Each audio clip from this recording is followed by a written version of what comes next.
পৃথিবীতে almost second revolution যেসব রাষ্ট্রপ্রধানরা করেছেন, অলমোস্ট অ্যাসাসিনেশন হয়েছেন। শাস্ত্রীজি ভারতে তিনি সেকেন্ড রেভলিউশন করেছেন, গ্রিন রেভলিউশন যেটা, ওটা কেন করেছিলেন, কী পারপাসে করেছিলেন, কখন করেছিলেন, কী উদ্দেশ্য ছিল, কতদিনের জন্য করেছিলেন, we don't know. Bangladesh, Baksal, Baksal, বাংলাদেশে কেউ কি বাকশাল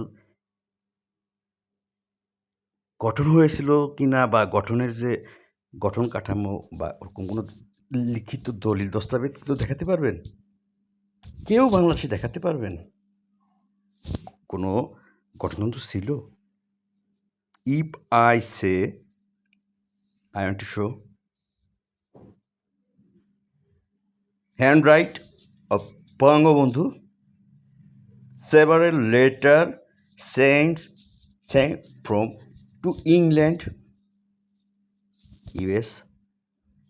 তিনি বাংলাদেশের অনেক ইন্টেলেকচুয়ালদের যারা ইউকেতে আছে, আমেরিকাতে আছে, তাদেরকে নিজে চিঠি লিখেছিলেন বাকশাল এসে জয়েন করার জন্য। কতদিনের জন্য করছিলেন, কেন করা হয়? একটা ভঙ্গুর দেশকে উঠানোর জন্যই একটা উদ্দেশ্য ছিল, নির্দিষ্ট টাইম ছিল।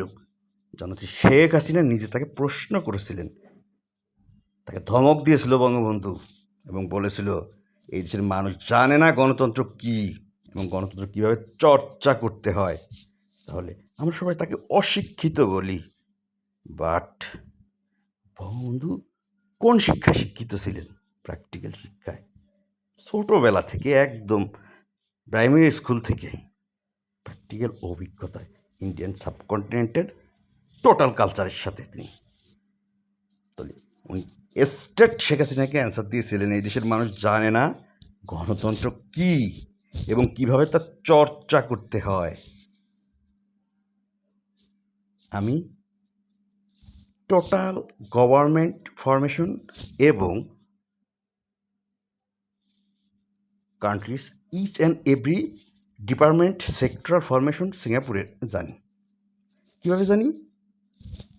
প্র্যাকটিক্যালও দেখছি, স্টাডি করেও দেখছি, ডকুমেন্টেশন সহ। আমি total government structure formation Saudi আরবের জানি। আমি টোটাল গভর্নমেন্ট এবং কান্ট্রিজ ফরমেশন রাশিয়ার জানি। আমি total structure countries government formation চীনের জানি। আমি ইংল্যান্ডের টোটাল গভর্নমেন্ট স্ট্রাকচার ফরমেশন জানি। আমি ইটালির জানি। আমি ইউনাইটেড স্টেটস অফ আমেরিকার জানি, ফ্রান্সের জানি। আমি শুধু জানি না ইন্ডিয়ার, কারণ আমার কাছে সবচেয়ে দুর্ভেদ্য দেশ মনে হয় ভারত, সত্যি কথা। আর সবচেয়ে সহজ দেশ আমার কাছে মনে হয় বাংলাদেশ। আমার আর 1 ইঞ্চি জমির দরকার নাই, কারণ আমি স্থূল জনসংখ্যা এখন দাঁড়িয়েছি 100:101, নো, অলমোস্ট এখন 100:100। স্থূল জনসংখ্যা কি এটা তো আপনারা জানেন, জন্ম মৃত্যু হার এবং পুরুষ মহিলা সব দিক দিয়ে আমি সমান। আর আমরা তো গ্লোবাল যুগে চলে গেছি, এবং শুধু তাই না, গ্লোবাল সর্বোচ্চ ফ্যাসিলিটিস এখন আমার হাতে। Artificial intelligence, but artificial intelligence made by us, not artificial made আমাদের বানাই, আমরা বানাই। সেখানে আমি কিছু জিনিস অবশ্যই যদি সেট করার মতো আমার ক্যাপাসিটি থাকে, সেইভাবে যে আন্তর্জাতিক সম্প্রদায় সেই রুলস রেগুলেশন করে দেয়, তাহলে আপনি যতই ইচ্ছা করেন আমার বাজেট দিয়ে আমার সময় নষ্ট করতে পারবেন না। শয়তান তো পেতেন দিয়ে ঘুতাবে, পোলাপান তো টিকটক করবে। তাহলে আমার কি শখ জাগে না? আমি এই জীবনে কোনোদিন টিকটক ইনস্টল করিনি।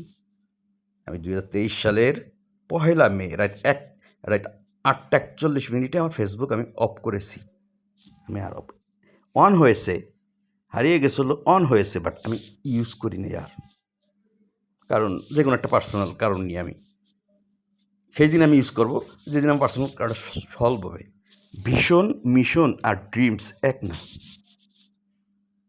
আর সাপোজ আমাকে সাইকিয়াট্রিস্ট জিজ্ঞেস করছে যে তুমি 10 বছর পর 15 বছর যে স্টাডি করছো, কেন করছো? ভালো কথা, আমি তার অ্যান্সার দিতে পারতেছি না। তখন আমি তাকে বললাম, অর্পিত আর অর্জিত কি এক? তখন বলল না। তাহলে আমি যে স্টাডি করছি এটা কি অর্পিত না অর্জিত? বলো অর্জিত। আমি কি সব আমার ডাস্ট হয়ে গেছে, ধুলাই মিশে গেছে, হারাই গেছে, আমি জরাজীর্ণ, আমি একা।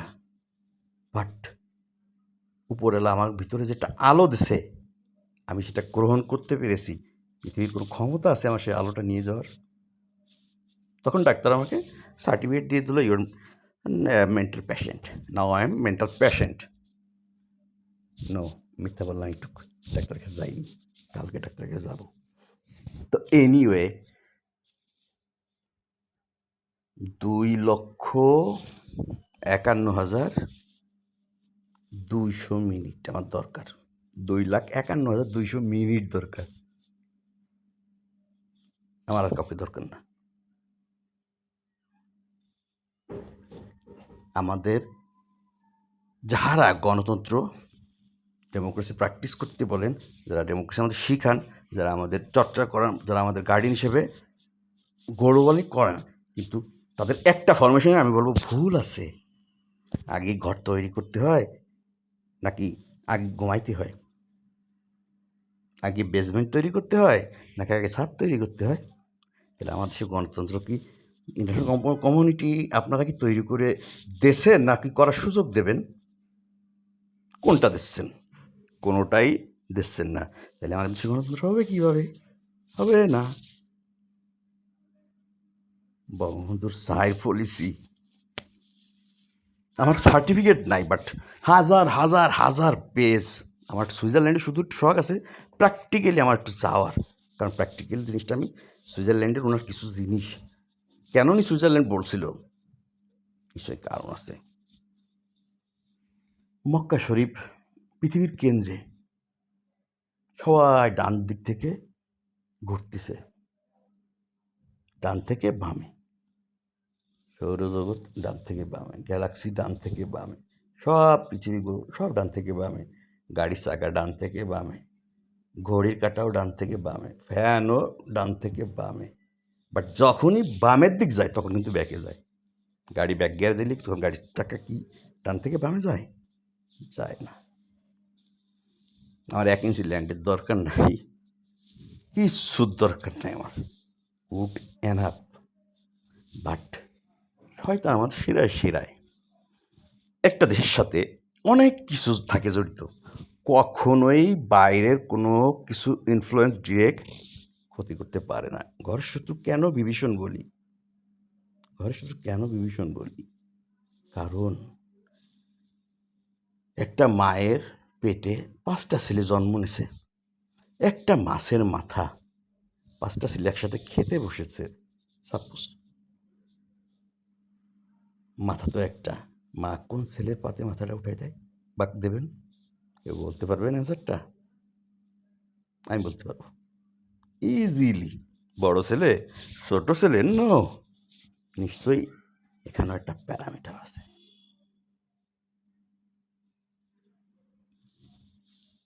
একটা জিনিস, আমার প্রতিবেশী আমার পাশে ভালো হয়ে গেলে হিংসা, ঈর্ষা। কারণ আল্লাহ যে দোজক ব্যস্ত, দোজক একটা কম বানাইছে, ব্যস্তটা বেশি বানাইছে, এই জন্য আমি কোনো টেনশনই করি না, কারণ এই পৃথিবীতে ভালো মানুষের সংখ্যা বেশি। নাহলে আল্লাহ ব্যস্ত একটা বেশি বানাতো না। এক বাক্যে আমার শেষ, হয়তো গবেষণার দরকার আছে। তো শয়তান ধোঁকা দেবেই, কিন্তু সেই ধোঁকাটা আমার বুঝতে হবে যে ঝড় আমাদের দক্ষিণ দিক দিয়ে আসে, উত্তর দিক দিয়ে ঝড় আসে না। আমাদের লোকেশন কত দিক দিয়ে, কোন সিজনে ঝড় আসে তাও আমরা জানি, বন্যা কীভাবে হয় তাও আমরা জানি। খালি আমরা শুনি সমুদ্রের পানি উঁচু হবে, কট্টুক উঁচু হবে, আমাকে সব তলায় মলায় যাবে, খালি শুনি, কি দেখছি কেউ? বাট অবশ্যই হচ্ছে, বাট এটা এত সূক্ষ্মভাবে হয়। প্লেট টেকটনিক যেমন, সারা পৃথিবীতে প্লেটগুলো কিন্তু নড়তেছে, এত ধীর গতিতে বছর বছর, মানে ওটা ক্যালকুলেশন আসে না। বাট সাপোজ আমার পার্শ্ববর্তী দেশ, আমার আঞ্চলিক দেশ, আমার গ্লোবাল কোনো কান্ট্রি, অথবা কোনো কর্পোরেট প্রতিষ্ঠান অর্ডাইট যারা, এদের যখন স্বার্থ থাকে এই দেশের ভিতরে, স্বার্থ দুই রকম, যে স্টেবল থাকলে তার কী লাভ হয়, আনস্টেবল থাকলে কার কী লাভ হয়। দেখা যাচ্ছে যে দুইটাতেই দুই ধরনের লাভ হয়, সে লাভ দেখবে। যে তবে একটা প্যারামিটার দেখা গেছে যে কোনো একটি দেশ আনস্টেবল থাকলে বাইরের যারা এই দেশের সাথে জড়িত তারা বেশি লাভবান হয়। কোনো একটা প্যারামিটার আছে। তো আনস্টেবল করলে এই যদি আমার লাভ হয় তাহলে আমি কীভাবে করব? কখনোই বাইরের দেশ ডিরেক্ট ইনফ্লুয়েন্স করে না। স্টেক হোল্ডার বলতে যে শব্দটা আমাদের দেশের জন্য প্রযোজ্য না। পেশাজীবী সংগঠন বলতে কী বোঝাই আমরা? বিজিএমএ, অমুক ইএমএ, তমুক ইএমএ, ওই যে নির্বাচন, সর্বজন, তারপরে এই যে চেম্বার অফ কমার্স, এই সেই বাংলাদেশের যত পেশাজীবী সংগঠন রেজিস্টার্ড আছে সেইগুলো তালিকা আমার কাছে, বাট আনরেজিস্টার্ড তার 3-4 গুণ আছে। সেগুলো তো নিয়ে আর রিসার্চ বা স্টাডি ডাটা করা যায় না। সেটা যদি আপনারা দেখেন, আপনারা বলবেন যে সুস্থ মস্তিষ্কের কেউ যদি হন, মানে ছুঁড়ে ফেলাই দেন। এইগুলো হচ্ছে এটা দেশ ডিস্টাবিলাইজের প্রথম হাতিয়ার। কারণ মোথাগুলো এখানেই থাকে, আর ওখান থেকে এক মোথার একটু টুসুং দেওয়া হয়। উনি তখন, যেহেতু উনি পেশাজীবী সংগঠনের ভিতরে আছেন, তাহলে ওই সংগঠনের সাথে সারা বাংলাদেশে যত আছে উনি সবাইকে চেনেন, কানেক্টেড। কারণ উনি ব্যক্তি বেনিফিটে তলিয়ে গেছেন। আর কার নবস দুর্বল তা আগে থেকে এটা আমরা ফাইন্ড আউট, মানে এটা করে ফেলে। আর এখন এআইয়ের যুগ, each and every sectoral device neuron network include করা তো অবশ্যই, এর ছাড়াও আরও অনেক কিছু আছে। আমি এই যে কথা বলতেছি,